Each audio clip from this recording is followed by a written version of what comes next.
So, dalawang bola lang siya na mukhang betlog na ipag-uumpugan lang. So, ito-try na natin siya. So, ang technique lang dito, kailangan kunin mo muna yung ano mo, momentum mo, tapos gan na siya.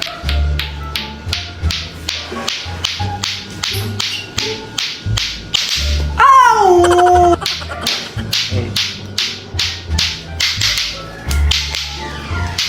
Ow!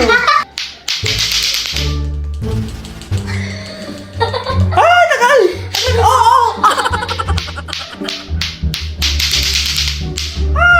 So, yung iba, ginagawa nila, yung walang ganto, tinatali lang nila sa kamay nila. Which is, mas madali daw at mas matagal daw kapag wala tong blue na to. So, ganyan daw. So, ganyan yung nakikita ko.